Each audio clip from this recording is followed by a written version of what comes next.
estudiar desde la página 36 hasta la 41 y después vamos a trabajar desde la 45 hasta la 48. Esto se va a repetir también con el capítulo 7 y con el capítulo 8, para que tengan presente, ¿no? O sea, esos tres capítulos no los vamos a revisar en su totalidad. Ya, veamos la siguiente. Ok, entonces en este capítulo nosotros vamos a estudiar la estructura de la proteína. Por eso es que en la primera frase nos referimos con esta palabra a la forma de estas moléculas. Eso significa que si estas moléculas están normalmente formadas, ellos pueden cumplir con su función. Ellos pueden desarrollar su actividad. Sabemos que cuando la proteína recién se forma, se representa como una línea horizontal de aminoácidos que inmediatamente tiene que experimentar plegamientos y toda la proteína debe alcanzar la estructura tridimensional. Para algunas de nuestras proteínas, cuando alcanzan la disposición tridimensional, ya tienen función o ya pueden desarrollar su función. En cambio, tenemos otro grupo de proteínas que tienen que alcanzar una disposición cuaternaria para que recién ahí ya sean funcionales. Recuerden que la palabra forma es una expresión o es un término no académico con relación a las proteínas. Que el término académico es el de conformación. Ya. Estas proteínas, para poder cumplir su función, también tienen que experimentar cambios o modificaciones post-traduccionales. Esto significa que en algunas proteínas habrá que incorporar grupos químicos, que en otras proteínas habrá que eliminar segmentos de aminoácidos para que puedan ser funcionales. A ver, veamos la siguiente diapositiva. Ok, y entonces aquí tenemos nosotros dos términos, ¿verdad? Sobre la conformación. Y entonces tenemos que la configuración es una disposición geométrica, es una disposición de grupos de átomos. Y que la conformación también es una disposición espacial y esta ocurre sin que haya modificaciones de estos tipos de enlaces químicos, de los enlaces covalentes. Vamos a la siguiente. Ok, también en este capítulo revisamos varias clases de clasificaciones de las proteínas. Una de esas clases de clasificación de las proteínas es la que tiene que ver con la solubilidad. Y aquí recordamos proteínas integrales que no son fáciles de solubilizarlas. Para solubilizarlas tenemos nosotros que afectar la estructura de la membrana. Otra clasificación de las proteínas es según la forma de las proteínas, y tenemos proteínas que son esféricas y esas se denominan globulares, y tenemos proteínas alargadas y esas se denominan proteínas fibrosas. Las proteínas globulares, como son las enzimas, la hemoglobina, la bioglobina, son proteínas compactas ¿verdad? Y si uno mide la longitud por el ancho, eso se conoce como proporciones axiales, y esas proporciones axiales no deben ser más de 3. Y cuando uno mide la longitud por el ancho en el otro grupo de proteínas, las proteínas fibrosas, que son proteínas extendidas, las proporciones axiales deben ser de 10 o más. Una de las proteínas fibrosas que vamos a estudiar nosotros más adelante es el colágeno. Y las proporciones axiales para esta proteína es de 200 o más de 200. Es porque son proteínas alargadas. Ya, veamos la siguiente. Nosotros también tenemos lipoproteínas, tenemos glucoproteínas, tenemos metaloproteínas. Ya, y entonces, en relación a estos términos, hay que recordar el término de holoproteínas, ¿ya? Que son proteínas que en su estructura solo tienen este tipo de moléculas, los aminoácidos, ¿verdad? Ejemplo de ellas, las albúminas. Pero también tenemos otro grupo de proteínas que son las heteroproteínas, y estas proteínas, además de los aminoácidos, tienen otras moléculas distintas o diferentes a los aminoácidos. Heteroproteínas también se denominan conjugadas. Y nuestras heteroproteínas son las lipoproteínas, las glucoproteínas, las metaloproteínas, por señalar algunos ejemplos. Ya, veamos la siguiente. Ok, y entonces aquí tenemos un ejemplo de nuestras heteroproteínas, que son las lipoproteínas. Y el primero son los kilomicrones, y los kilomicrones se forman en nuestros intestinos. ¿Qué función tienen estas lipoproteínas? Es transportar triglicéridos, que son los que ingresaron con los alimentos. ¿Ya? ¿Qué proteínas tienen los kilomicrones? A1, A2, A4. Esta es la que destaca a los kilomicrones. La B48 también tiene C1, C2, C3. ¿Qué otras lipoproteínas tenemos también? La que se llama residuos de kilomicrones, o también se conoce como remanentes de kilomicrones. Su origen, ¿cuál es? Los kilomicrones. ¿Qué transportan los remanentes de kilomicrones? Transportan triglicéridos, fosfolípidos y colesterol. Pero a diferencia de los kilomicrones, solo presentan B48 y esta proteína, la ApoE.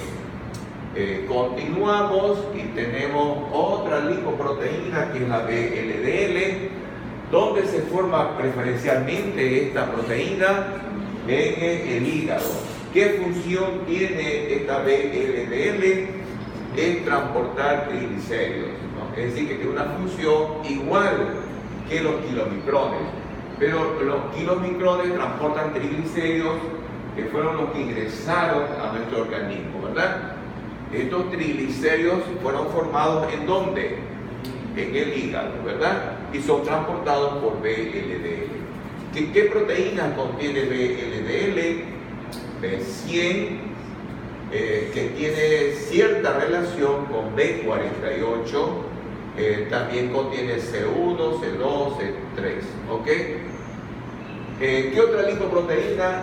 La IDL, su precursor es la VLDL, que transporta triglicéridos, colesterol, y las proteínas que contiene es B100 y la E. ¿Ok? Ya, sigamos, otra diapositiva. Y tenemos también nosotros la LDL, ¿no? ¿Verdad? La LDL proviene de IDL y la IDL proviene de la VLDL. ¿Qué transporta LDL? Colesterol. ¿Cuál es su proteína? Es la B100. ¿Ya? Esta es la que se conoce como lipoproteína mala.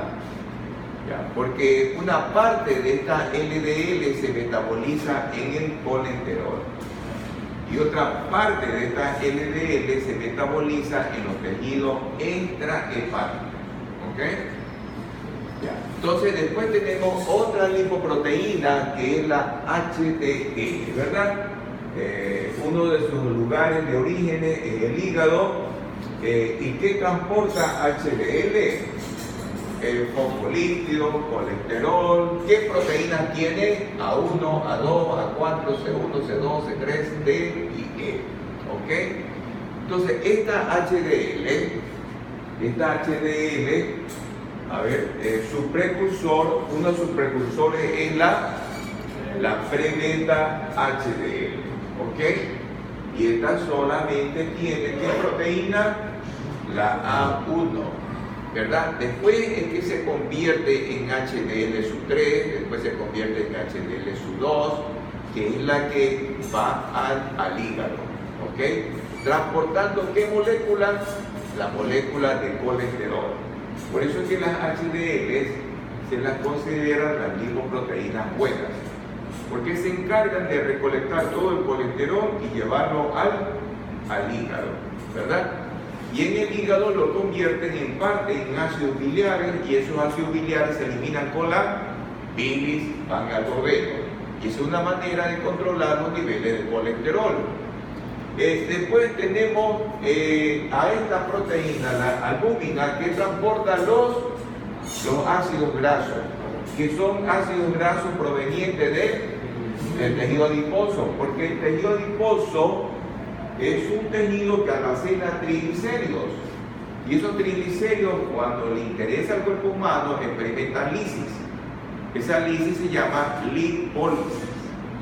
Como resultado de la lipólisis quedan libres los ácidos grasos, y esos ácidos grasos abandonan el tejido adiposo y van a ser transportados por esta proteína que es la albúmina. ¿Ok? A ver, veamos la siguiente. Ok, ya. Y entonces aquí tenemos un grupo de proteínas que vamos a volver a mencionarlas cuando estudiemos el capítulo 6, porque en el capítulo 6 nos vamos a referir a dos moléculas, a la mioglobina y a la hemoglobina, ¿verdad? Estas proteínas, todas ellas de manera general, se las denomina hemoproteínas, ¿verdad? Y el grupo N tiene un metal que es el hierro. Y entonces otra manera de cómo referirnos a estas moléculas es como metaloproteínas. ¿Ok? Bien. Entonces, ¿qué función tiene la hemoglobina? Es transportar oxígeno. ¿Qué función tiene la mioglobina? Es almacenar oxígeno para proporcionárselo al músculo. Otra proteína que es una metaloproteína es citocromo C, que es una proteína integrante de la cadena respiratoria. Su función es transportar electrones. Otra metaloproteína es el citocromo P450. Hay un grupo de este tipo de moléculas. ¿Para qué nos sirven estas moléculas? Es para metabolizar todas las sustancias clasificadas como xenobióticos. ¿Y qué son los xenobióticos? Son las moléculas extrañas a nuestro cuerpo. Y un ejemplo de moléculas extrañas a nuestro cuerpo son los medicamentos. Los medicamentos son moléculas extrañas a nuestro cuerpo. Y entonces a estas moléculas, que se las llama de manera general xenobióticos, hay que metabolizarlas. Y una forma de cómo podemos metabolizarlas es con la presencia de esta proteína que es la citocromo P450. ¿Qué hace esta proteína? Le incorpora grupos hidroxilo a los medicamentos, y con ello, ¿qué se consigue? Eliminarlos del cuerpo. ¿Ok? Después tenemos otra proteína, otra metaloproteína, que es la catalasa. ¿Qué función tiene la catalasa? Es la de protegernos de esta molécula que es el peróxido de hidrógeno. Y me parece que la molécula nueva aquí, que nombramos por primera vez en este capítulo, fue la triptófano pirrolasa, o también llamada triptófano oxigenasa, que es una de las enzimas que tiene que ver con el metabolismo de ese aminoácido que es el triptófano. Ya, entonces veamos la siguiente. Ok.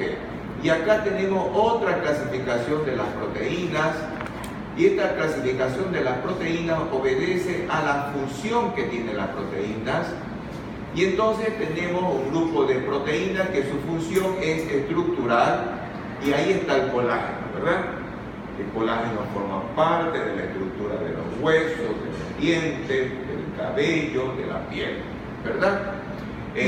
Otro tipo de proteínas ejerce una acción o una actividad inmunológica, y ahí están los anticuerpos. Otro grupo de proteínas son catalizadores, ¿verdad? Y por darnos ejemplos, tenemos la sacarasa, la pepsina, la tripsina, la anhidrasa carbónica, que la mencionamos hace poco. Hay otras proteínas que tienen una actividad cinética, contráctil, como es la actina, la miosina.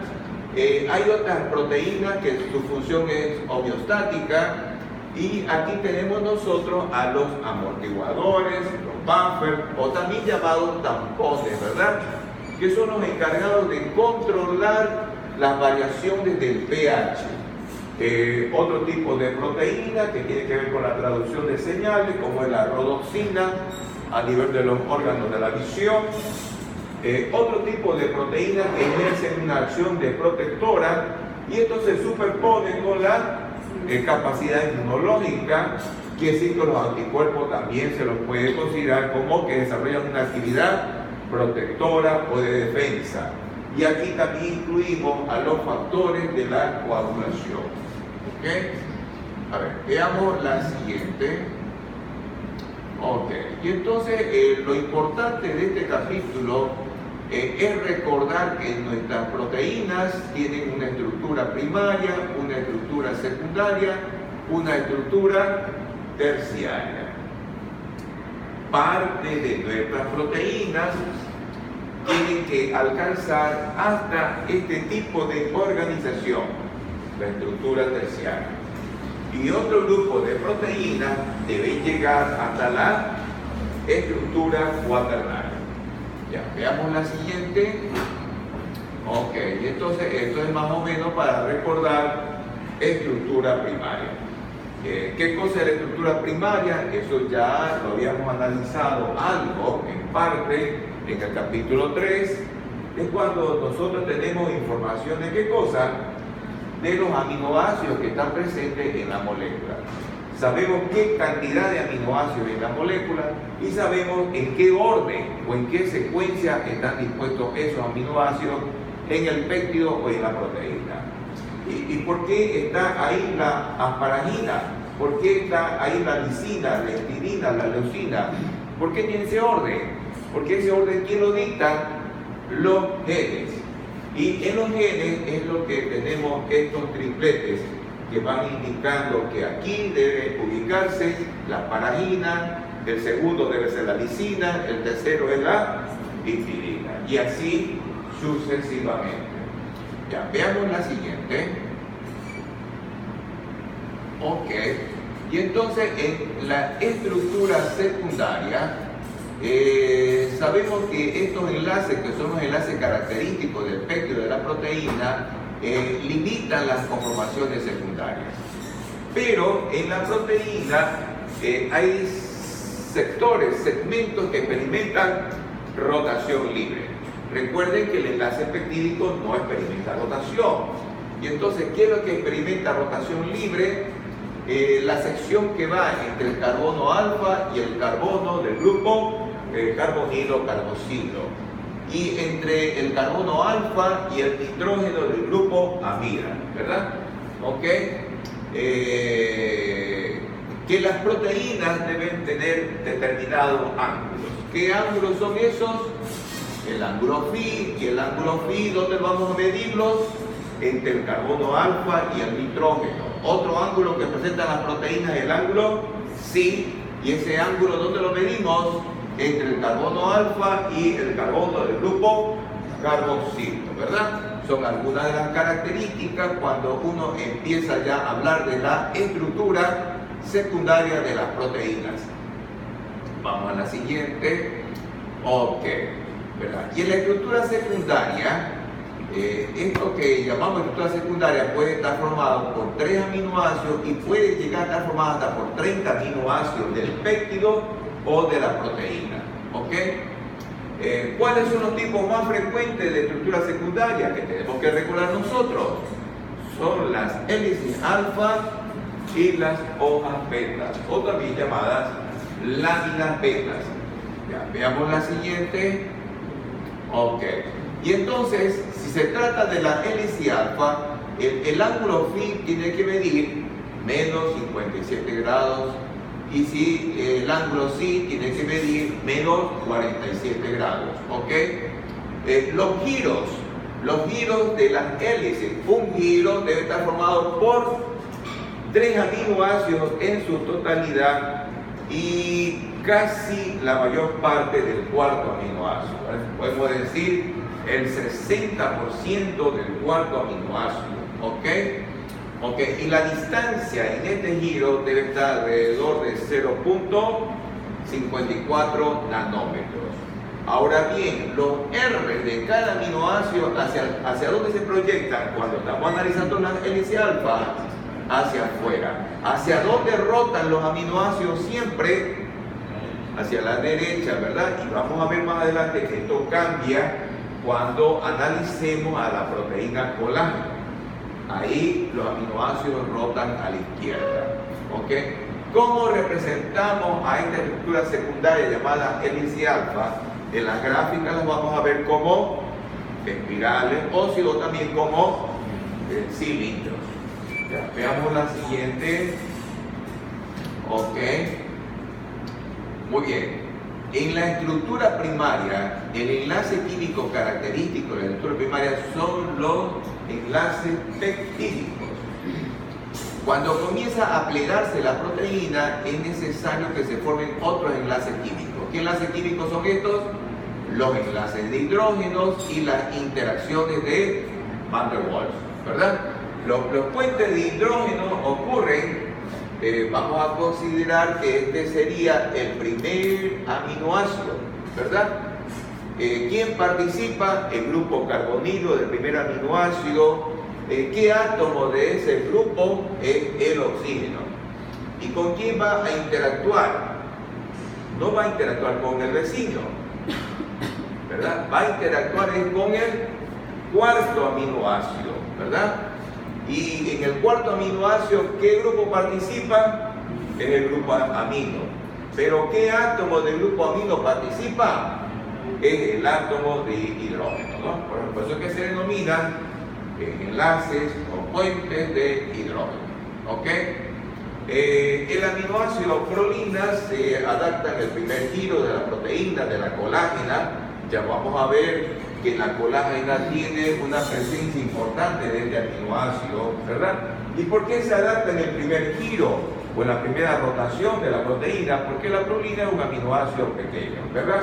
Algo parecido también puede suceder con la presencia de la glicina, pero este giro donde participa la glicina produce una flexión, ¿ok? Y entonces, si recordamos las hélices, estas hélices, ¿qué es lo que realmente forman? El canal, o forman los poros, y si recordamos la presencia de estas proteínas en la membrana, es por eso que hablamos de los canales proteicos, de los poros proteicos, ¿ok? Ya, veamos otra diapositiva. Ok, entonces esto es lo mismo, ¿verdad? Esta es la gráfica, ¿verdad? Podemos guiarnos por la presencia de los nitrógenos, ¿verdad? Esto corresponde a un aminoácido, corresponde a un segundo aminoácido, un tercer aminoácido, y acá te daría parte del cuarto aminoácido, ¿verdad? Por eso es que exactamente debe haber 3.6 aminoácidos o residuos de aminoácidos, ¿ok? Ya, veamos la siguiente. Ok, entonces esto es el canal, ¿verdad? Miren hacia dónde se proyectan los restos de los aminoácidos, ¿verdad? Si este sería la serina, aquí estaría el grupo hidroxilo, ¿correcto? Si esto sería la treonina, este sería el grupo hidroxilo. Y si este sería la tirosina, este sería el hidroxifenol, ¿correcto? Si este fuera el aminoácido histidina, este sería el anillo imidazol. Y si este fuera el triptófano, este sería el anillo indol. ¿Ok? Veamos otra, chicos. Ok, entonces aquí están los enlaces de hidrógenos. Ya. ¿Okay? Entonces este es el grupo carboxilo de aminoácidos, ¿verdad? Este sería el 1, el 2, el 3, el cuarto aminoácido. El cuarto aminoácido, aquí también tiene su grupo nitrogenado. ¿Qué átomo es este grupo amino, chicos?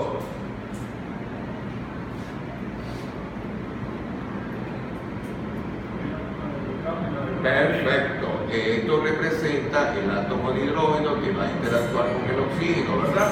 ¿De acuerdo? ¿Ok? Y se forma el enlace de hidrógeno o el puente de hidrógeno, que es una de las características de la estructura secundaria. Ya, veamos otra, chicos. Ok, entonces esto ahora es hablando de las láminas betas o hojas beta plegadas. ¿Ok? Y entonces aquí, ¿qué tenemos que analizar? Tenemos que analizar son las flechas, ¿verdad? La dirección de las flechas, ¿correcto? Okay.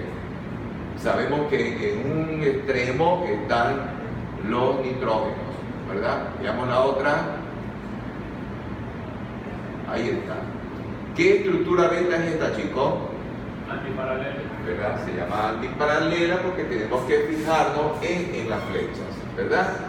¿Ok? Vamos a analizar la que está aquí en medio, quiere decir que aquí está el grupo nitrogenado y acá está el grupo carboxilo. En cambio acá, miren, la flecha tiene una orientación opuesta, quiere decir que aquí está el grupo nitrogenado y acá está el grupo carboxilo, ¿verdad? Ok, ¿cómo se llaman estos enlaces que están aquí? Entre estas cadenas polipeptídicas, chicos, son los puentes o los enlaces de hidrógeno, ¿verdad?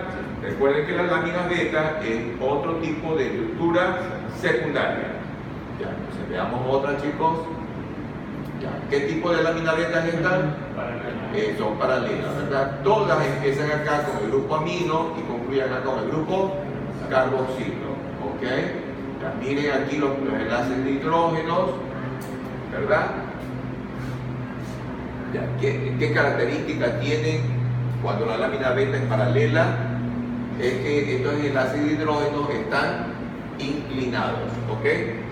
Ya, veamos la siguiente. Ok, ya.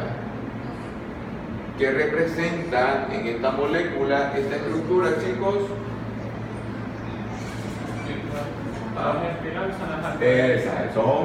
Estas espirales son de estructura o hélices alfa, ¿verdad? Y las flechas, ¿qué representan a las flechas, chicos? Aquí hay una flecha, acá hay otra. A las láminas betas, ¿ok? Veamos otra, chicos. Ok, entonces otras estructuras secundarias son los llamados giros, ¿verdad? Los giros. ¿Qué dijimos que representaban las flechas, chicos? Las láminas betas. Ya. ¿Qué lámina beta están viendo aquí, chicos? Antiparalela. Antiparalela. Entonces, estos dos segmentos, ¿quién los une? Una estructura llamada giro beta. Esta estructura giro beta, cuenten, chicos, ¿cuántos aminoácidos tiene? 4 aminoácidos, ¿verdad? Ok. Vamos a ver uno que conozcan ustedes, ¿cuál sería? La serina. ¿Dónde está la serina, chicos? Ahí. ¿Qué grupo químico tiene, le da la característica a la serina? ¿Observen, chicos, ahí? ¿Qué grupo químico les servirá a ustedes para identificar a la serina? Ese grupo químico no lo tiene la alanina, no lo tiene la glicina y no lo tiene la aspartame. Eso, ¿verdad? El único aminoácido de los 4 que tiene un grupo hidroxilo es la serina. ¿Ok? Vamos a identificar a otro que tenga otro grupo carboxilo, un segundo grupo carboxilo. Ese sería el ácido aspártico. ¿Dónde lo ubicarían el ácido aspártico, chicos? Arriba.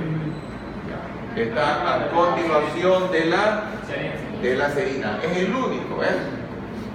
Entonces, este es el carbono alfa, este es el carbono beta y este es el grupo beta carboxilo, ¿verdad? Acá está el primer grupo carboxilo unido al carbono alfa. No se olviden que los grupos alfa carboxilo en los aminoácidos cuando forman parte de la proteína nunca quedan libres. ¿Por qué no quedan libres? Porque están formando de los enlaces peptídicos. Lo único que queda libre de los aminoácidos es lo que se llama R. Y aquí en el ácido aspártico, ¿qué es el R? Es el beta carboxilo. ¿Ok? Entonces vamos a analizar acá. Entonces, este sería la alanina. Y este de por acá, ¿cuál sería? La lisina. ¿Ok? Veamos la siguiente. Ok. Asas y flexiones. ¿Dónde se encuentran presentemente estas estructuras?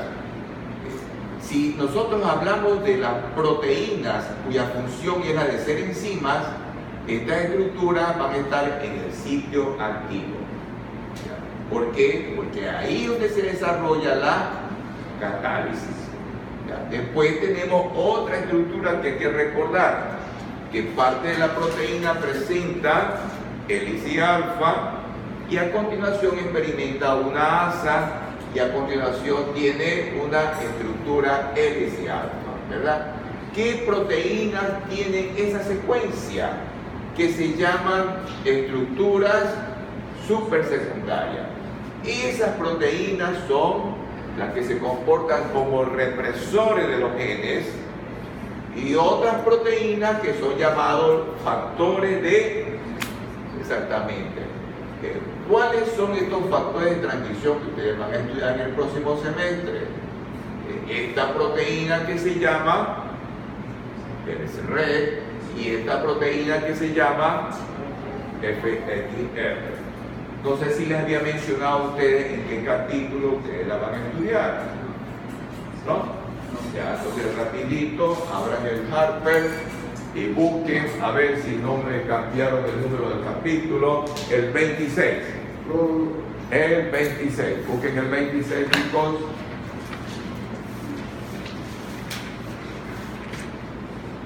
Entonces, ahí está el red. Si llegaron al 26, me avisan. Se ganarían al 26. Ahí está el red. En la página 270. Ok, está el FXR. Perfecto, ¿no? Ok. Entonces es una proteína que tiene que ver, ¿verdad?, con la formación del colesterol, ¿no? Entonces, este es uno de los capítulos que tendrán que ustedes que revisarlo en el cuarto semestre, ¿ok? Ya. Entonces vamos a avanzar, ¿no? Esta secuencia hélice, asa, hélice, ¿dónde también la ven, chicos? En las proteínas que van a ser identificadas o van a ser reconocidas por los anticuerpos. ¿Cuáles son esas proteínas que van a ser identificadas por los anticuerpos? Serán antígenos. Y entonces esas proteínas antígenos tienen esta estructura hélice, asa, hélice llamada epítopo, ¿no? ¿Qué parte de la proteína anticuerpo reconoce al epítopo? Ok. Entonces vamos a la siguiente, chicos. Ok, entonces acá está epítopo, esta es una proteína extraña para nosotros. ¿Quién la identifica? El anticuerpo. Ya, veamos otra, chicos. Ok. Entonces tenemos allá, al inicio, estructura primaria, se pliega la proteína y tenemos estructura secundaria, sigue experimentando plegamiento, tenemos estructura terciaria, y si la proteína tiene varias cadenas de aminoácidos, tiene que alcanzar la estructura cuaternaria.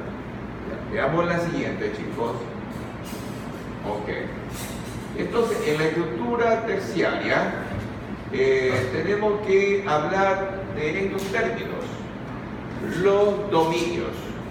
¿Y qué son los dominios en una proteína? Son sectores o secciones de la proteína, y en esos sectores se desarrolla una actividad fisiológica o una actividad química, que si se trata de las proteínas, de las enzimas, ya, ese dominio va a ser la sección de esa proteína enzima que le permite unirse a la molécula sustrato. ¿Ok? Y entonces así tenemos la proteína lisosima, la proteína triosa fosfato isomerasa, la proteína mioglobina. Todas estas proteínas se caracterizan por tener un dominio. Por ejemplo, en el caso de la mioglobina, ese dominio o ese sector o esa sección de la proteína mioglobina es la que nos indica dónde es que está el grupo de la mioglobina, que le permite cumplir su función. ¿Cuál es la función de la mioglobina? Almacenar el oxígeno. En cambio, la lisosima, su dominio es aquel sitio de la lisosima que le permite unirse con su sustrato. ¿Dónde tenemos nosotros a esta proteína, la lisosima, chicos?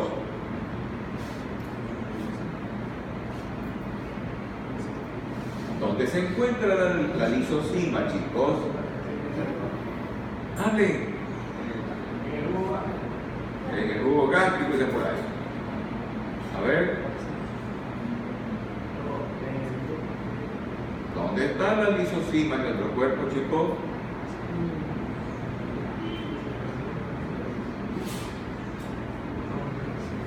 ¿En qué órganos? ¿Qué órganos están usando en este momento, chicos? Los órganos de la visión. Entonces, esta es una molécula, ¿no? Una enzima que nos protege, ¿verdad? ¿De qué nos protege? De las bacterias, ¿no? Porque degrada. ¿Ok? En cambio, esta otra proteína, esta enzima, es necesaria porque participa de la glucólisis. Ya. Veamos la siguiente. Ok. Entonces, aquí estaba la que habíamos mencionado al último, ¿verdad? La fosfotriosa isomerasa es una de las enzimas de la glucólisis. ¿Qué función tiene la fosfotriosa isomerasa en la glucólisis? Convertir este carbohidrato hidroxiacetona fosfato, convertirlo en gliceraldehído 3-fosfato. Eso depende de los requerimientos de nuestro cuerpo, porque también tiene la capacidad de convertir el gliceraldehído 3-fosfato en hidroxiacetona fosfato, ¿verdad? Ok, veamos la siguiente, chicos. Ok, ahora tenemos unos ejemplos de proteínas que tienen dos dominios, ¿verdad? ¿Qué ejemplos tenemos nosotros? Tenemos la proteína lactato deshidrogenasa, que va a tener un sitio, una región o un dominio para poder incorporar la molécula NAD reducido. Y la proteína tendrá otro sector, otra región, otro dominio para incorporar la molécula piruvato. Otra proteína, ¿qué tal estuvo el champán, chicos? El alcohol deshidrogenasa también tiene dos sitios, dos regiones, dos dominios. Un dominio para acoplarse con la molécula etanol y otro dominio para acoplarse con la molécula el NAC. Veamos otro ejemplo: gliceraldehído trifosfato deshidrogenasa. Esta es otra enzima de la glucólisis que también tiene dos dominios o dos regiones. Un dominio que le sirve para incorporar el gliceraldehído trifosfato y otro dominio para incorporar el NAC. ¿Ok? Ya. En otras moléculas, las proteínas tienen dominios para incorporar otras moléculas, ¿verdad? Proteínas que tienen dominios para incorporar otras moléculas, y esas moléculas se llaman efectores alostéricos, ¿verdad? Que son moléculas que las vamos a estudiar en el capítulo 9, ¿no? Estamos algo cerca del capítulo 9. Y también ahí estudiaremos las modificaciones covalentes, ¿ok? Ya, vamos a la siguiente. Ok, entonces ahí está, gliceraldehído trifosfato deshidrogenasa, que es la proteína que tiene un sitio, un dominio para incorporar el y otro dominio o otro sitio para incorporar el.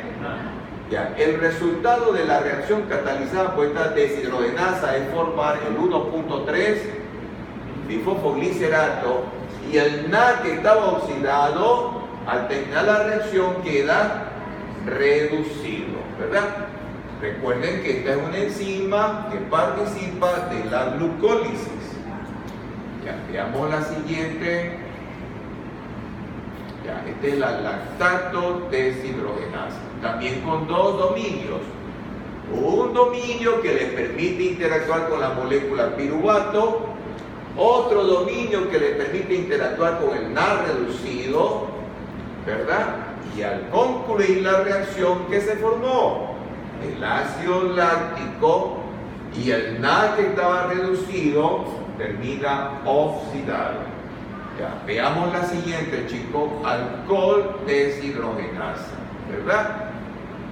Un dominio para actuar sobre el etanol, otro dominio para actuar sobre el NAC, y al terminar la reacción se forma acetaldehído y se forma NAC reducido, ¿verdad? Entonces, como se forma mucho NAC reducido, eso es lo que nos origina el problema. Porque nuestras enzimas, ¿qué es lo que utilizan? ¿Qué es lo que necesitan? El NAC oxidado. Entonces, esto, el consumir alcohol, va a afectarnos a varias vías metabólicas, y una de esas vías metabólicas que se afecta es el ciclo del ácido cítrico. Porque isocitrato deshidrogenasa, para funcionar, ¿qué necesita? NAC. Si hay NAC reducido, no funciona. Alfa-cetoglutarato deshidrogenasa, para funcionar, ¿qué necesita? NAC. Si hay NAC reducido, no funciona. Y otra deshidrogenasa es la palato deshidrogenasa, que necesita de NAC oxidado. Ya, entonces vamos con la siguiente, chicos. Estructura cuaternaria. Y entonces nosotros hemos dicho frecuentemente que las proteínas están formadas por cadenas de aminoácidos. Ahora bien, las cadenas de aminoácidos también se las denominan subunidades. Las cadenas de aminoácidos también se llaman polipéptidos, y las cadenas de aminoácidos también se llaman protómeros, ¿ok? Y entonces, de acuerdo a estos términos, nosotros tenemos proteínas oligoméricas, proteínas monoméricas. O sea, quiere decir que si yo tengo una proteína monomérica, por ejemplo la mioglobina, quiere decir que tiene una sola subunidad, o que tiene un solo protómero, o que tiene un solo polipéptido. Si yo utilizo estos términos, proteínas diméricas, quiere decir que la proteína, ¿cuántas unidades tiene? ¿O cuántos protómeros tiene? ¿O cuántas cadenas polipeptídicas tiene? Okay. O también puedo decir que la proteína es homodimérica. Y si es homodimérica, ¿qué significa? Que tiene dos cadenas de aminoácidos y que las dos cadenas de aminoácidos son iguales. ¿Okay? O también puedo decir que la proteína es heterodimérica. Y si yo digo que la proteína es heterodimérica, quiere decir que una cadena de aminoácidos tipo alfa y la otra cadena de aminoácidos tipo beta, ¿correcto? Ok, a ver, veamos acá lo que ya habíamos establecido anteriormente, ¿verdad? Las hélices alfa se representan como y las hojas beta se representan como. Ya, veamos la siguiente, chicos. Ok. Ya. Nosotros habíamos hablado de enlaces peptídicos en la estructura primaria, enlaces de hidrógeno y fuerzas de Van der Waals en la estructura secundaria. Pero para la estructura terciaria y cuaternaria es necesario este otro tipo de enlaces, que son las interacciones hidrofóbicas, las interacciones electrostáticas, los enlaces de disulfuro, y que se formen más enlaces de hidrógeno, ¿verdad? Son enlaces químicos característicos cuando la proteína alcanza la estructura terciaria y cuaternaria. Ya. Veamos la siguiente, chicos. Ok. Entonces aquí damos el salto, ¿no? Estructura cuaternaria, nos saltamos hasta las llamadas proteínas auxiliares. ¿Ok? Muy bien. ¿Cuáles son las proteínas auxiliares que tenemos que recordar nosotros? Primer grupo, las chaperonas.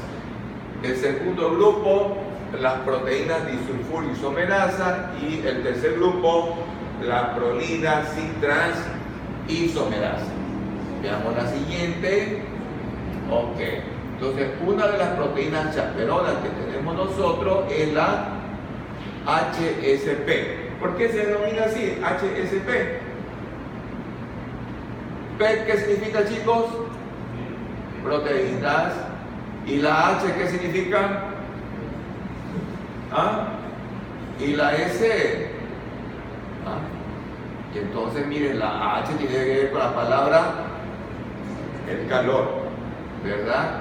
Y el estrés, podemos usar otra palabra, shock, ¿verdad? Son las palabras del shock térmico, ¿verdad? Ok, ya, entonces tenemos la 70, ya, y entonces, ¿para qué sirven estas proteínas? Es para proteger a las proteínas que se están formando, ¿verdad? ¿Qué es lo que impide estas proteínas? La agregación. ¿Y qué es lo que facilitan estas proteínas? El plegamiento correcto de la proteína que se está formando. Ok, veamos otras, chicos. Ok, otro grupo de chaperonas. Entonces, como las chaperonas protegen a las proteínas que se están formando, ¿verdad?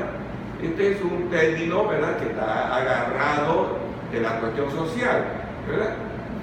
Hay personas que se las llaman así, ¿verdad? Chaperonas. ¿Sí? ¿Qué función tienen las chaperonas? No, la conducta social. Son las que controlan la reunión de qué? De los muchachos, ¿ok? Ok. Y entonces, miren estas proteínas, ¿cómo se las representan? Como un cilindro, y este cilindro tiene una cavidad, ¿ok? Vamos a la siguiente, y ahí está, esta es una chaperona, ¿ok? Esta es la proteína chaperona, se asemeja a un cilindro y ahí está la cavidad. ¿Ya? ¿Quién se ubica en la cavidad, chicos? La proteína que se está formando, ¿verdad? ¿Para qué hace eso la chaperona? Para que la proteína alcance un plegamiento correcto, adecuado. ¿Ok? Ya, entonces veamos la siguiente, chicos. Tenemos otras proteínas llamadas proteínas disulfuro isomerasas. Estas proteínas, ¿de qué es lo que se encargan? De los puentes disulfuro. Entonces, es posible que la proteína, cuando recién está formada, estos puentes disulfuro no estén dispuestos correctamente. Entonces, ¿qué es lo que hacen estas proteínas disulfuro isomerasas? Van a provocar una rotura de esos puentes disulfuro incorrectamente formados para formarlos en la manera espacial que le conviene a la proteína que está en proceso de formación. ¿Okay? O para que alcance conformaciones termodinámicamente más estables. Ya, veamos otra. Ahí está. Se supone que esta proteína, sus puentes disulfuro no están correctamente formados, actúa la proteína que corrige esto para formar puentes disulfuro correctamente distribuidos en el espacio. Veamos la siguiente. Ok. Esto es para hablar de la isomería cis-trans. Veamos la siguiente. Ok. Y esto es catalizado por este otro grupo de proteínas que se llama prolina cis-trans isomerasa. ¿Ok? La mayoría de los enlaces peptídicos, X-Pro, Pro es prolina. ¿Qué significa X, chicos? Significa cualquier otro aminoácido, ¿verdad? ¿Menos cuál? Menos la prolina, ¿verdad? El enlace peptídico, ¿qué isomería tiene generalmente? El trans. Pero de la totalidad de este tipo de enlaces peptídicos, miren, el 6% no es trans. ¿Qué isomería tiene? Cis. ¿Dónde ocurre eso? En los giros beta. ¿Se acuerdan los giros beta de cuántos aminoácidos estaban formados? 4 aminoácidos. ¿Dónde estaban qué aminoácidos? La serina, el aspartico, la glicina y la alanina. ¿Ok? Ya.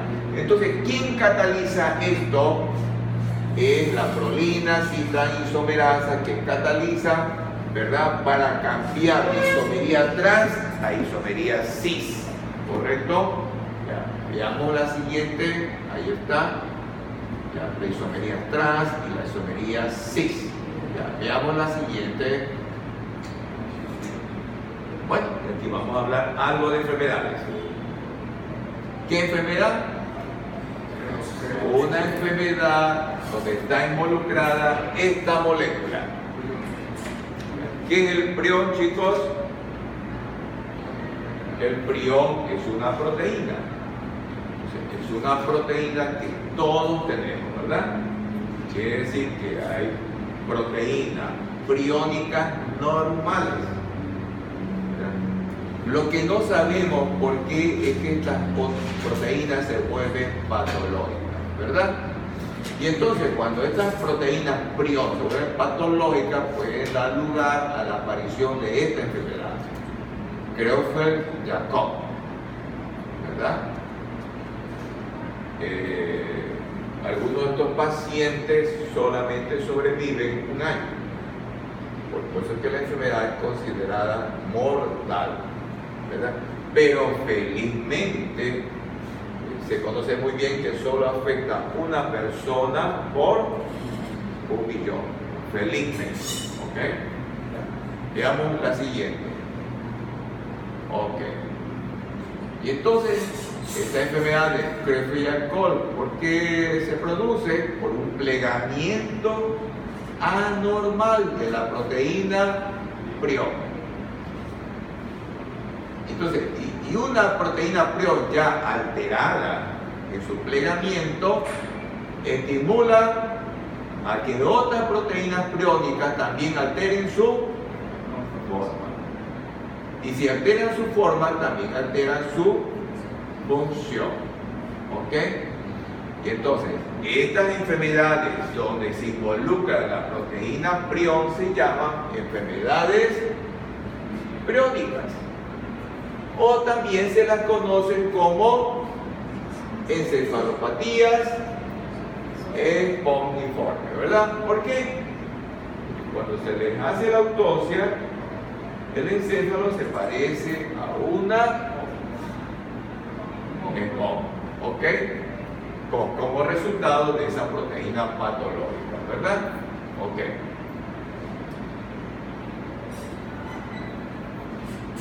Ya veamos la siguiente, chicos. Ok. Entonces, generalmente esta enfermedad aparece en edad avanzada. ¿Sí? Aunque hay ciertos casos donde aparece en los jóvenes, pero es más frecuente que aparezca en edad avanzada, ¿verdad? Y el problema es que evoluciona rápidamente. ¿Ok? Entonces, ¿a qué edad es que generalmente puede aparecer? Y miren, y la mayoría de los pacientes fallecen es al año. ¿Ok? Entonces, cuando aparece esta enfermedad, estas personas, ¿qué problemas tienen? Problemas de la...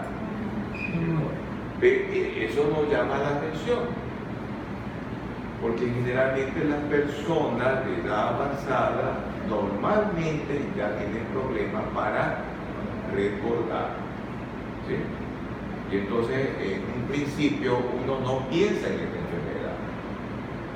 Uno piensa que este problema de la memoria es un cambio normal de la persona a esa edad, ¿correcto?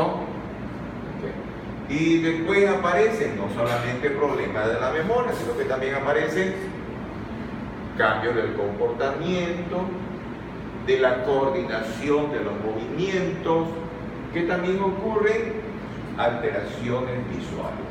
¿Ok? Ya, entonces veamos la siguiente. ¿Ok?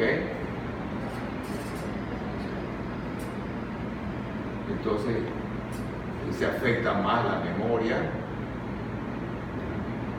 entonces se afecta más la coordinación de los movimientos, ¿verdad? Y aparece la debilidad de las extremidades, hasta que finalmente entra en coma, ¿verdad?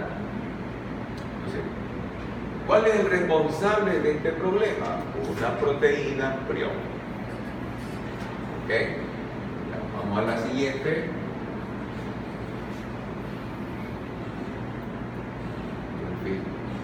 Ellos presentan demencia,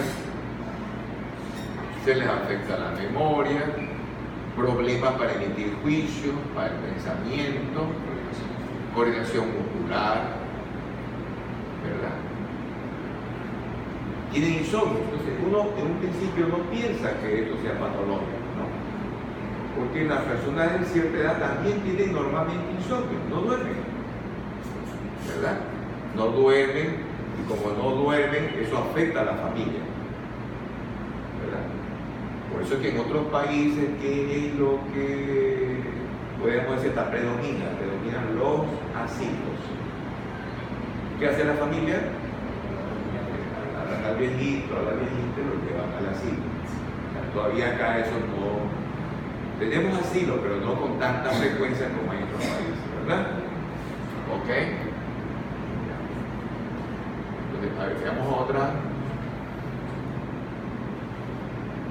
Entonces, estos problemas de la coordinación de los movimientos que va a dar lugar a movimientos musculares involuntarios se llama y pueden quedar ciegos. ¿Okay? Y entonces, ¿ellos de qué mueren? De enfermedades pulmonares, ¿no? La neumonía y mueren. ¿Okay? Ya veamos otra, chicos. ¿Ok? Entonces, basta que una proteína tenga una configuración patológica y desarrolla una reacción en cadena, ¿no? Afectando a las demás proteínas. ¿Ok? Ya, veamos otra. Ok. Y entonces esas proteínas priónicas anormales se unen y van a formar placas.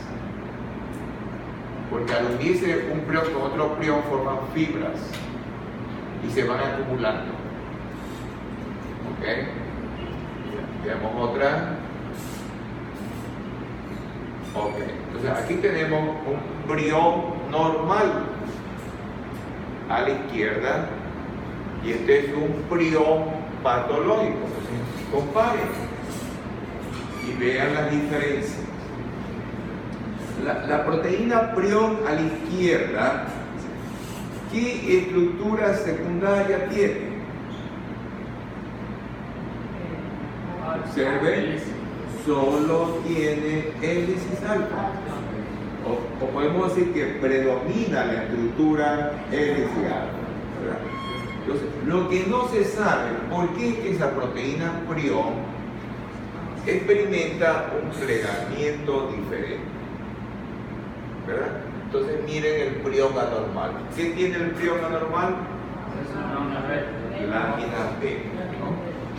Y esa molécula es la responsable de la patología, de la enfermedad.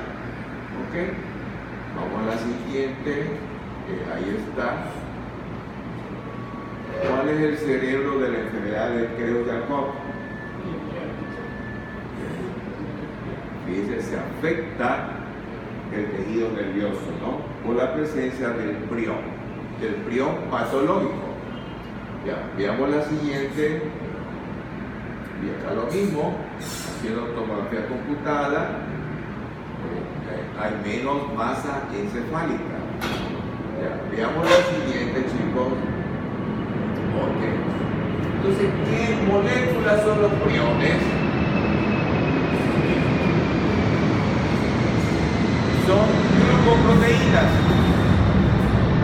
¿Dónde está el gen para esa glucoproteína? En el cromosoma 20. Además de ser una glucoproteína, es una proteína monomérica. Quiere decir que tiene ¿cuántas cadenas polipeptídicas? Una sola. O una sola subunidad. Y esta proteína prión, que suponemos que la tenemos todos nosotros, normal, solo tiene estructura secundaria de tipo hélice.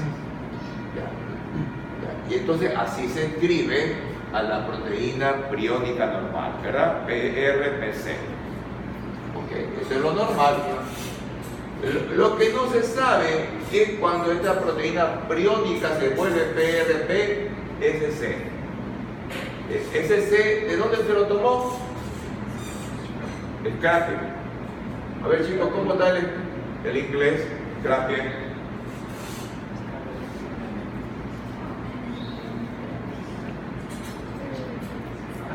A ver. ¿Cómo que lo sabe? A ver, rápido. Busquen el diagnóstico del Scrapie.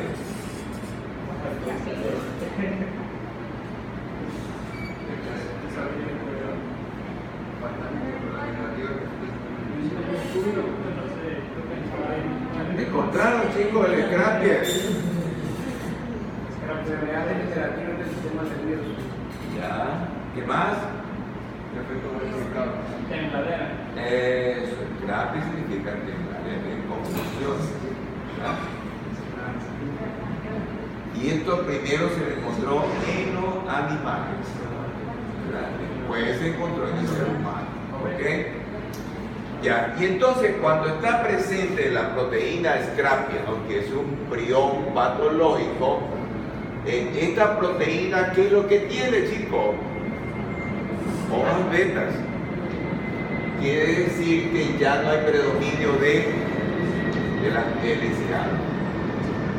Entonces, estas proteínas patológicas se unen y entonces forman agregados proteínas, forman placas, que son las que lesionan el sistema nervioso. ¿Ok? Ya. Veamos la siguiente, chicos. Otra enfermedad que también está relacionada con el mal plegamiento de la proteína. ¿Ok?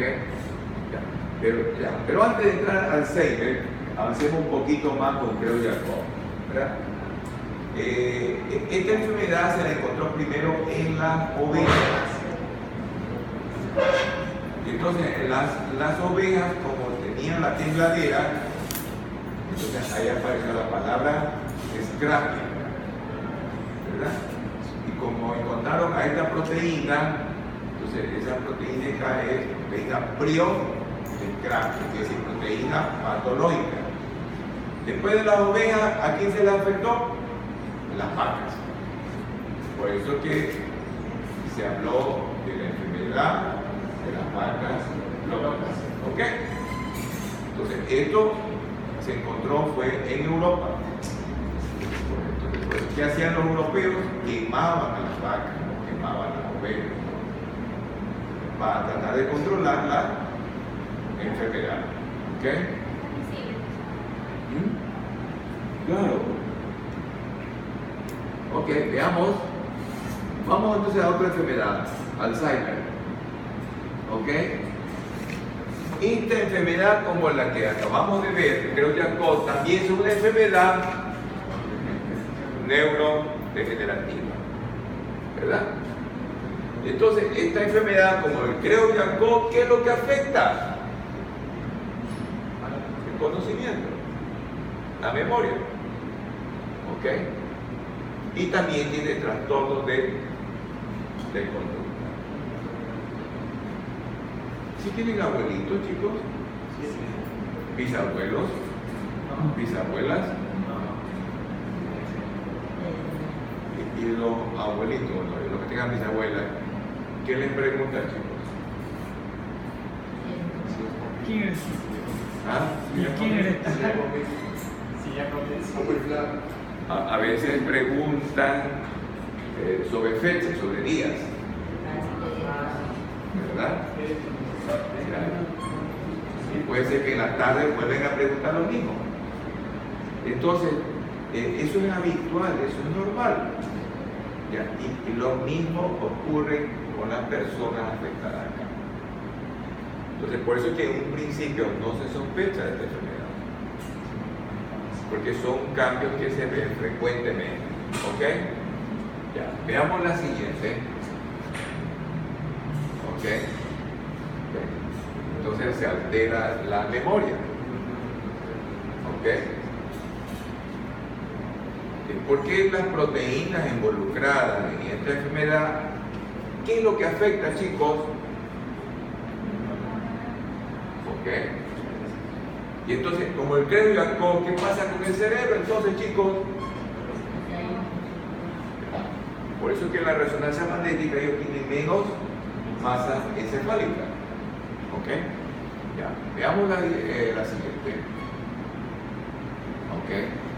Felizmente, la enfermedad de Alzheimer, a diferencia del Creutzfeldt-Jakob, los pacientes pueden vivir como hasta 10 años con el Alzheimer. En cambio, el Creutzfeldt-Jakob no, al año ellos ya fallecen. ¿Okay? Veamos la siguiente. Entonces, estas enfermedades se caracterizan por la demencia y porque no hay tratamiento. ¿A qué edad que empieza a aparecer esta enfermedad? Algo parecido con Creutzfeldt-Jakob, en la edad que empieza a aparecer 60 años más o menos. ¿Ok? Y el problema de estos pacientes es la memoria. Y como esto es frecuente, entonces esto se confunde con la vejez. No se sospecha. Uno no piensa en el diagnóstico. ¿Ya? Entonces, veamos la siguiente.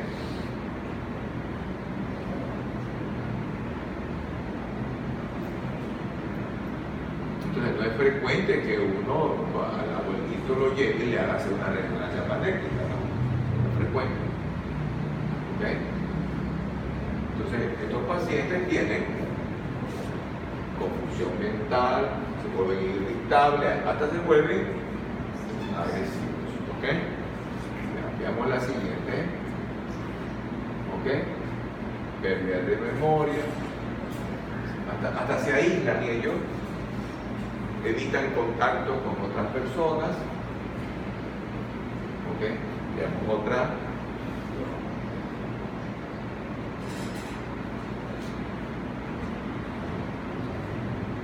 Hay pacientes que pueden vivir más de los 10 años, miren, hasta 14 años. Vamos a la siguiente. Ahí está. ¿Dónde está el Alzheimer psicosis?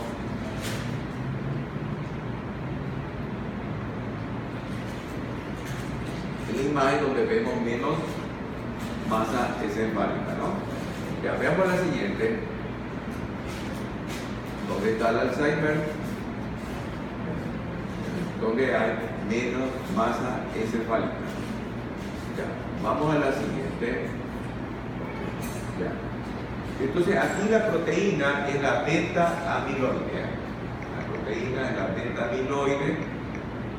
Entonces esa proteína, como las proteínas priónicas, normalmente tienen estructura hélice alfa.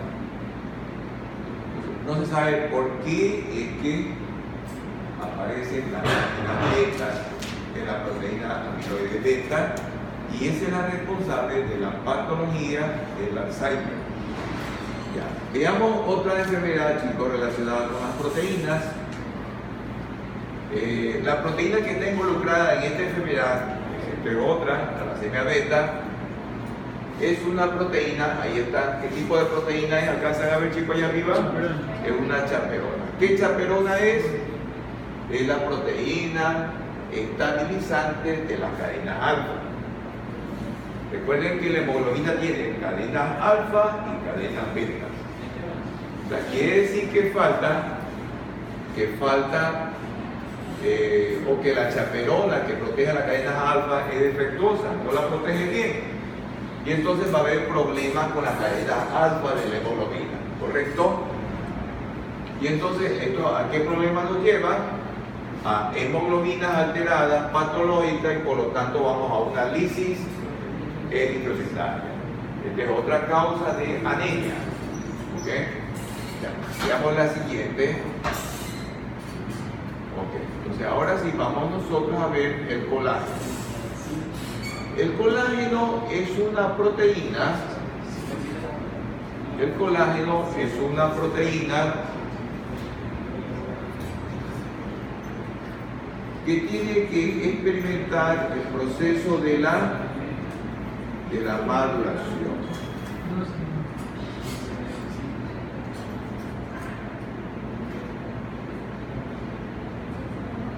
¿Te vas de viaje, Carolina? ¿Te vas de viaje? Pero tienes tantos gustos.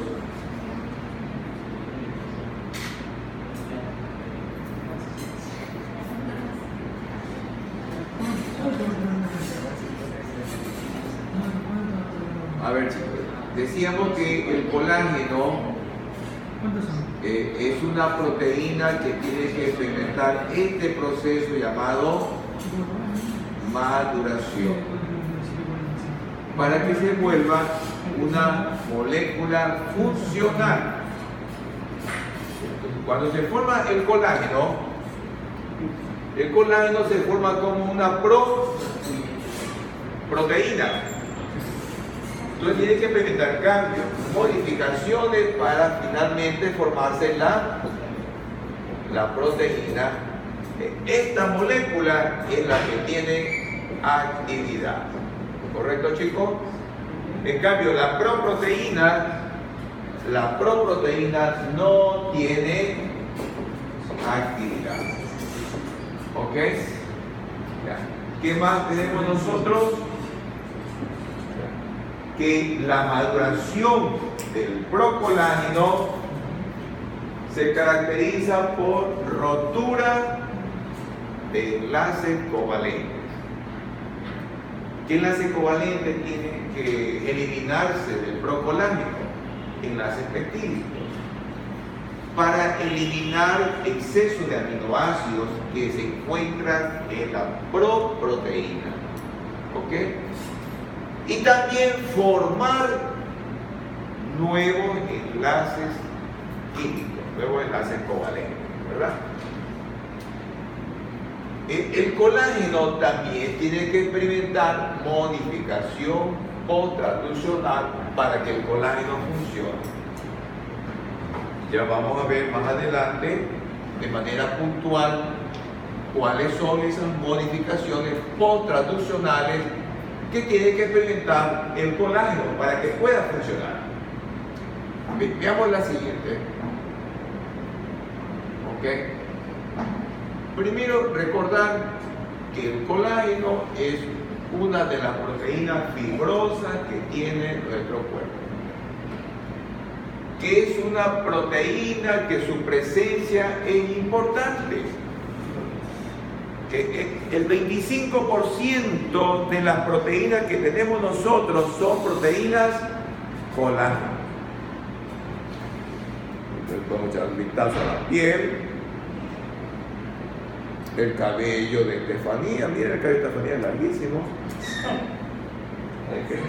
De Ariana, miren la cantidad de colágeno que hay allí, el esqueleto, los ligamentos, los tendones, todos esos sitios hay colágeno. ¿Ok? Ya. Veamos la siguiente, chicos. Y entonces, cuando recién se forma el colágeno, ¿verdad? Tiene esa denominación tropocolágeno, ¿no?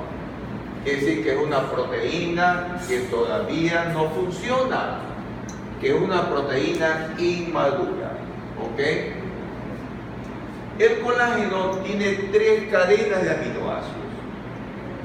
Y cada cadena de aminoácidos, ¿cuántos aminoácidos contiene? O sea, que es una proteína grande, muy grande. Yo no sé si alguien ya estudió a la mioglobina, ¿cuántos aminoácidos tiene? Pero seguro no llega ni a 200 aminoácidos, ¿no?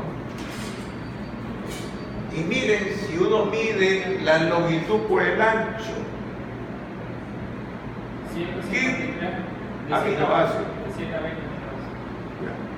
Miren las proporciones axiales de la colágena, es de 200. ¿Se acuerdan ustedes de las proporciones axiales de las proteínas globulares? No era mayor de 3.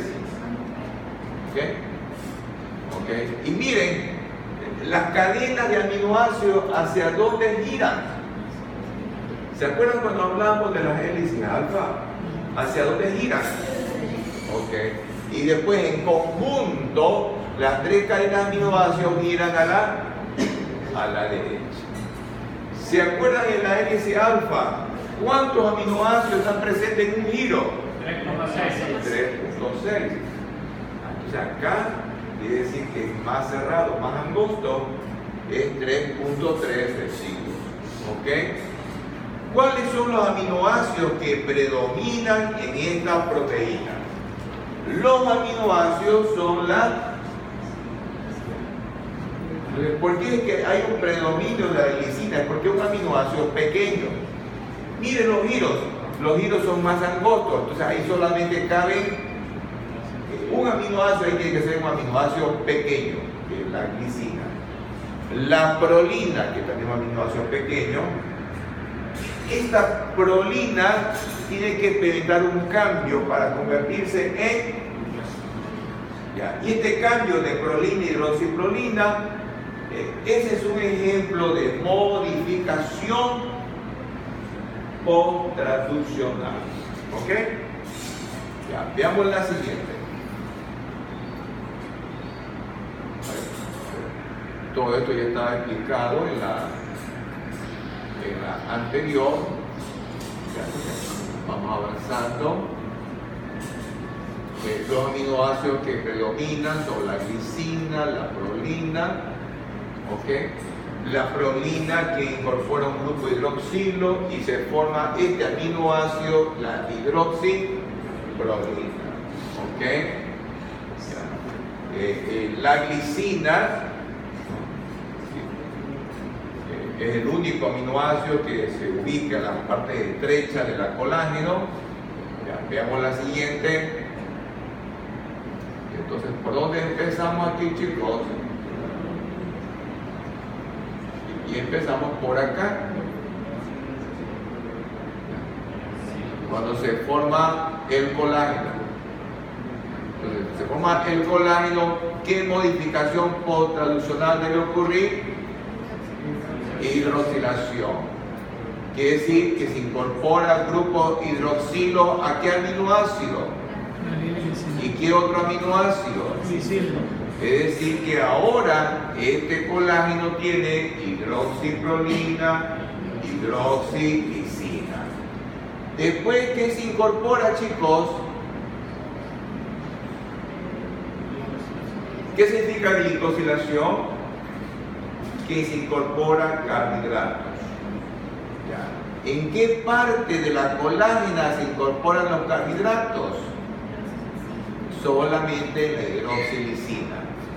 Se incorpora glucosa y se incorpora galactosa. ¿Ok? Ya, y entonces ahora, esta es una sola cadena, pero tienen que relacionarse, son 3 cadenas, ¿no? Para formar el colágeno. ¿Ok? Muy bien, entonces ahora tenemos nosotros la molécula de procolágeno. ¿Ok? Ya. ¿Qué tiene el procolágeno? 3 cadenas de aminoácidos, y ahí encontramos hidroxiprolina, hidroxilisina. ¿Y qué representa esta molécula que está aquí, chicos? Yo digo que si está aquí el hidroxilo, aquí puede estar la hidroxiprolina. Si está aquí este otro hidroxilo, acá podría estar la hidroxilisina. ¿Y qué representa esto, chicos? Eso, son los carbohidratos, ¿verdad? Que puede ser la presencia de glucosa o galactosa unidos ¿a qué parte del colágeno, chicos? A la hidroxilisina.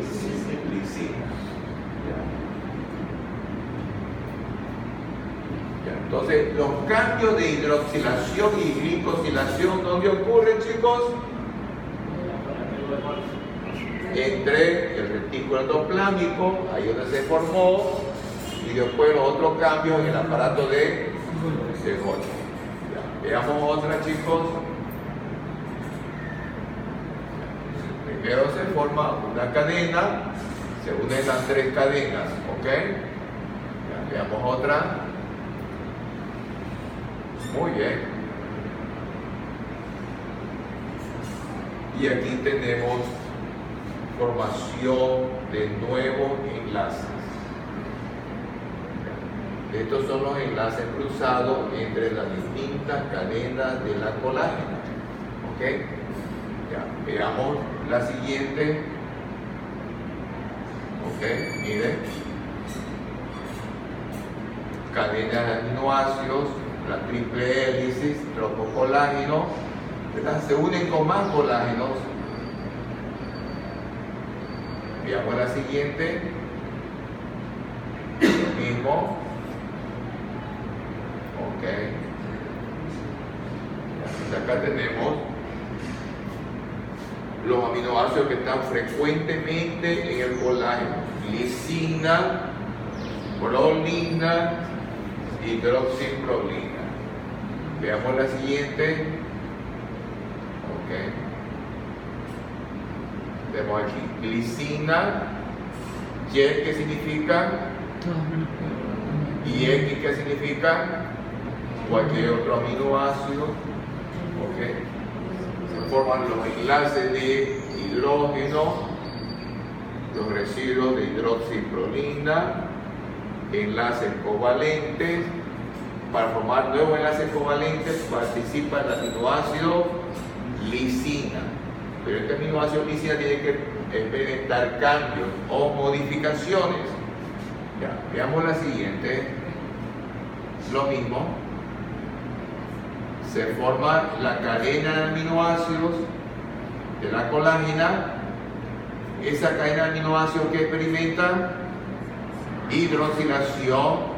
¿Qué aminoácidos incorporan grupos hidroxilos? La lisina y la prolina. Después que experimenta, quiere decir que se incorpora glucosa y galactosa. Y se unen las tres cadenas de aminoácidos y eso se llama procolágeno, que tiene exceso de aminoácidos.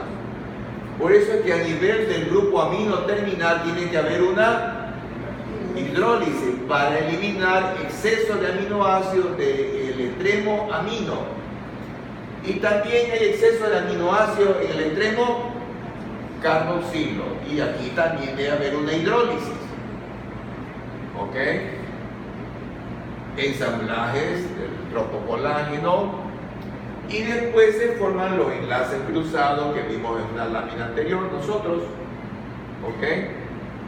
Y finalmente tenemos nosotros ya el colágeno maduro, que es decir, el colágeno con la función. ¿Ok? ¿Quién se encarga de formar los enlaces cruzados? La enzima llamada lisil oxidasa. ¿Ok? Ya, veamos la siguiente. Ok, entonces primero se forma el procolágeno, el aminoácido prolina. Cuando forma parte de la proteína se llama prolilo. Y la lisina, cuando forma parte de la proteína, se llama lisilo, ¿verdad? ¿Quién se encarga de poner el grupo hidroxilo a la prolina? Es la prolilo hidroxilasa. ¿Quién se encarga de poner el grupo hidroxilo a la lisina? Es la lisilo hidroxilasa. Estas dos enzimas, para que funcionen, ¿qué necesitan, chicos? Si no hay ácido ascórbico, no funciona lisilo hidroxilasa y no funciona prolilo hidroxilasa. Estas enzimas son las responsables para convertir el prolilo en hidroxi y convertir el lisilo en hidroxi, o también significa decir hidroxiprolina, hidroxilisilo. Veamos la siguiente, chicos. Ok. Para incorporar la glucosa o para incorporar la galactosa, ¿qué necesito yo? La enzima glucosilotransferasa y la enzima galactosilo transferasa. ¿En dónde incorporan los carbohidratos estas transferasas? Solamente se lo incorporan a la hidroxilisina o hidroxilisilo. ¿Okay? Después viene que hay que retirar el exceso de aminoácidos que está en el extremo amino terminal y en el extremo carboxilo terminal. Y para eso tenemos estas enzimas: procolágeno, nitrógeno, peptidasa, que son las responsables de la proteólisis selectiva. Estas se encargan de retirar el exceso de aminoácidos que está en el grupo amino terminal. Ya. Veamos la siguiente. Ok, chicos. Aquí está, ¿ven? El colágeno, este es el extremo nitrógeno terminal y este es el extremo carboxilo terminal. Entonces, aquí es donde debe haber la proteólisis selectiva o la hidrólisis. Es para eliminar exceso de aminoácidos que hay aquí en este nivel. ¿Ok? Y después va a ocurrir la formación de estos enlaces covalentes, llamados enlaces cruzados, entre una cadena de aminoácidos y otra cadena de aminoácidos. ¿Cuáles son los aminoácidos que participan para formar estos enlaces cruzados? La lisina, pero son lisinas modificados. Ya, veamos la siguiente.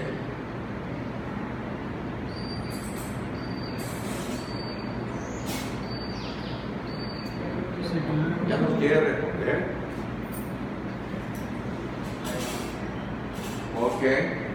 Ya, entonces, ¿cuál es la enzima responsable de los enlaces cruzados? Esta enzima que está aquí, que es la lisilo oxidasa. Entonces vamos recordando. ¿Cuáles son las enzimas responsables para que la proteína tenga función? Tenemos la lisilohidroxilasa, la prolilohidroxilasa, la glucosiltransferasa, la galactosiltransferasa y ahora tenemos la lisilohidroxilasa. Esta enzima funciona si es que nuestro cuerpo, ¿qué elemento tiene? Cobre. Si no, no funciona. ¿Ok? ¿Y sobre qué molécula actúa la lisilohidroxilasa? La lisilohidroxilasa actúa sobre la lisina. Porque recuerden que la lisina es el único aminoácido que tiene este grupo. ¿Qué grupo es? Epsilon amino. ¿Ok? Y entonces, ¿en qué convierte lisilohidroxilasa al epsilon amino de la lisina? En aldehídos. Y estos aldehídos después los une, y eso se llama condensación, aldol. Se forma un doble enlace. Esa molécula se denomina base de Chi o también tiene este nombre. Ok, ya. Y que se sigue uniendo o participando con otros grupos epsilonaminos y se forman los enlaces carbono-nitrógeno. Enlaces cruzados, que son enlaces covalentes. Y estos enlaces que se forman por acción de la lisilohidroxilasa son los que le dan a la colágena. ¿Qué le dan a la colágena? La fuerza y la rigidez. Agárrense el cabello, chicos. El cabello es fuerte. Ya, veamos otra cosa. Ok. Ya. Entonces, ¿qué hay que hacer en esta procolágena? Eliminar exceso de aminoácidos. ¿Dónde están los excesos de aminoácidos? En el extremo amino y en el extremo carboxilo. ¿Ok? ¿Quién se encarga de eso? Si en el extremo amino, la procolágeno, nitrógeno, peptidasa. Después tenemos que actúa una enzima. Otra enzima, ¿cuál es? Lisilohidroxilasa. Que solo funciona si está presente el cobre. Entonces, esta es la responsable, vamos a la siguiente, de formar los enlaces cruzados, ¿verdad? Entre una colágeno con otra colágeno. ¿Quién participa ahí? Los grupos epsilon amino con la lisina de la otra colágeno. Y se forman los enlaces covalentes, los enlaces cruzados, que son las responsables de proporcionarle a estas moléculas fuerza y rigidez. Veamos la siguiente. ¿Ok? Entonces, para recordar, ¿qué aminoácidos encontramos en el colágeno? La glicina. ¿Y qué significa? Prolina o hidroxiprolina y X, los otros aminoácidos. ¿Ok? Ya, veamos la siguiente. Ok. Y entonces ahora vamos a ver unas patologías.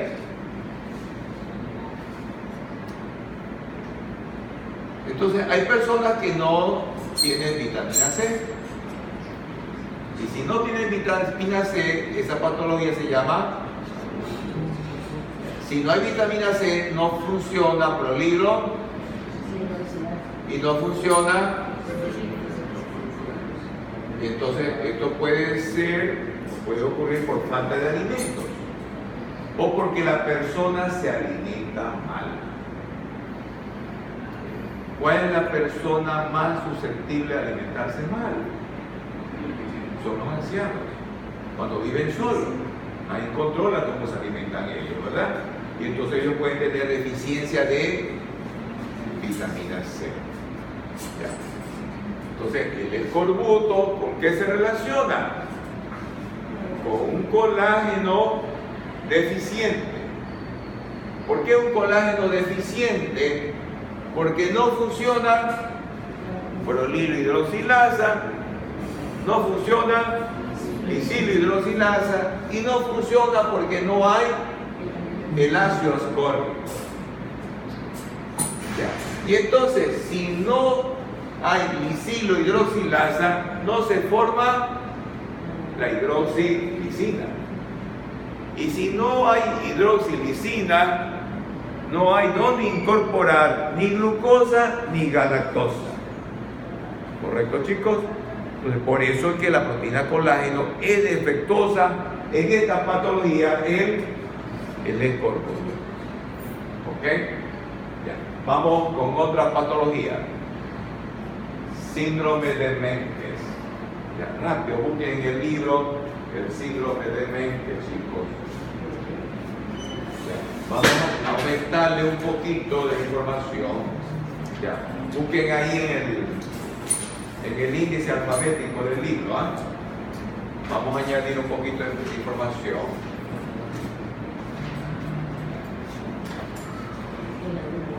En el índice alfabético busquen ahí síndrome de Menkes al final del libro. En el índice alfabético, síndrome de Menkes.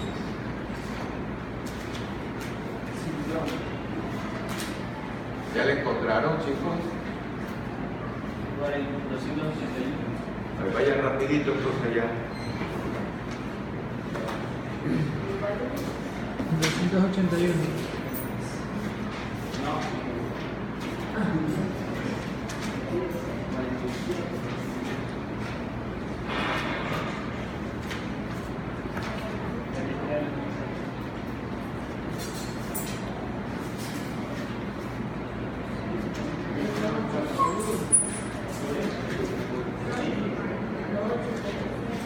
¿Ya le encontraron, chicos? El síndrome de Menkes.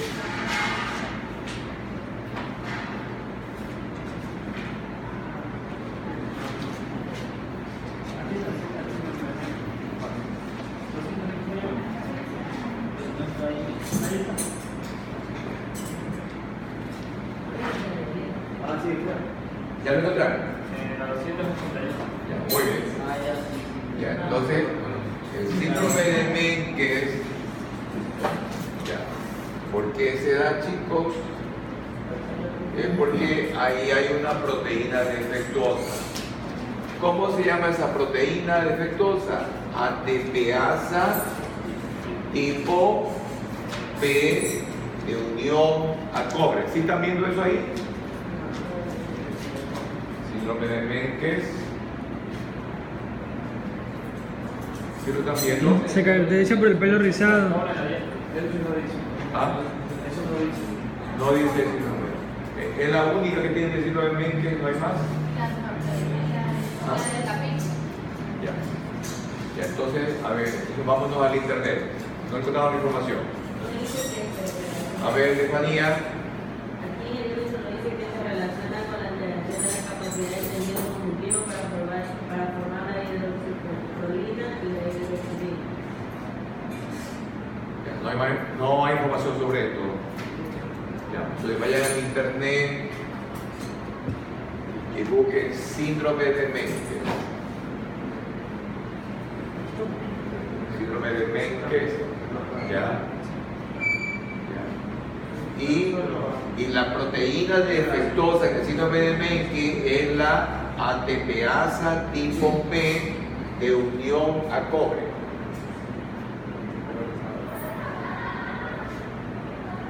¿Ya encontraron, chicos? Síndrome de Menkes. Causado por un defecto en el agente ATP. Ya, ¿encontraron esta proteína? ATPasa tipo P de unión a cobre, ¿sí? Ok, ya. ¿Encontraste, Ariana?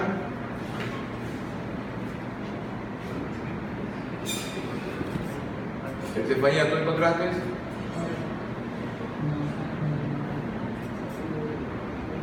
¿Qué encontraste? Mutación en el gen ATP7A. Ya, perfecto. Ya. Entonces, esa información la van a adicionar al libro, ¿ah? ¿Ok? Ya, entonces, esta proteína es la defectuosa, ¿no? ATPasa tipo P de unión a cobre.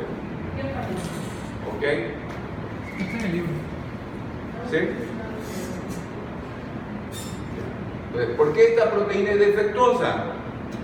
Es porque el gen que tiene la información para sintetizar esta proteína es la que tiene la alteración genética, ¿no?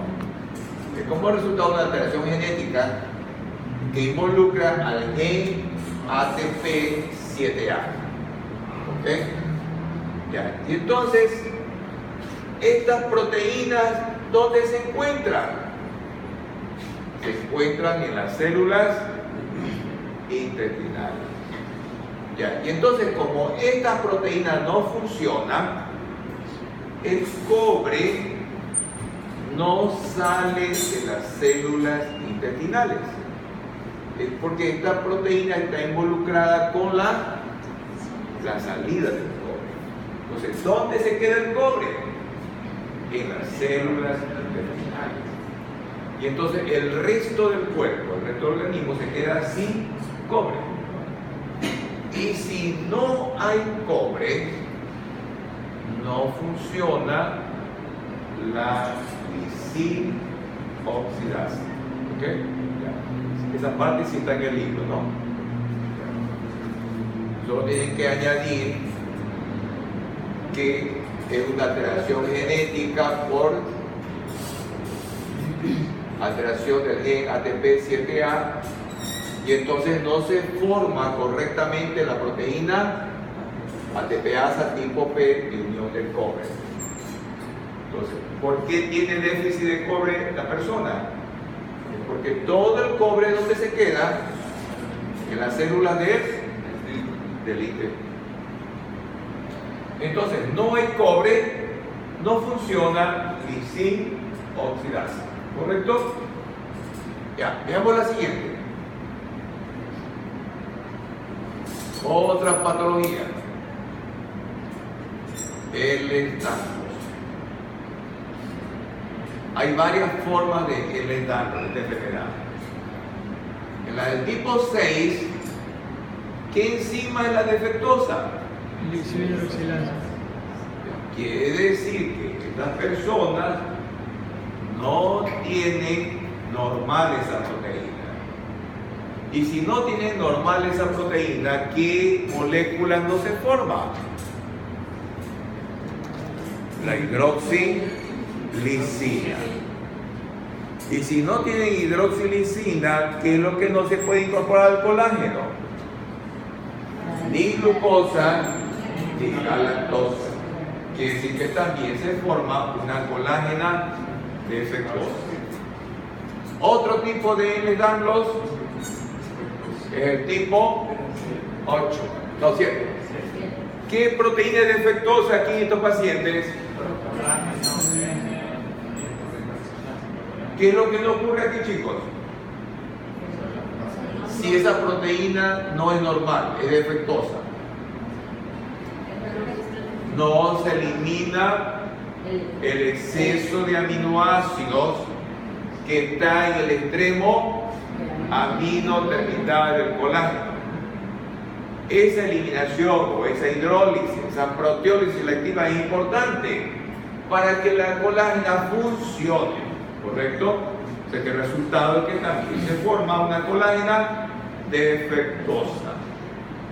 Veamos si tenemos otra diapositiva. Bueno, ¿cuánto nos queda, chicos, si no avanzamos? 27 minutos. ¿Hay alguien del 6? Chicos, Se tiene que descansar 5 minutos.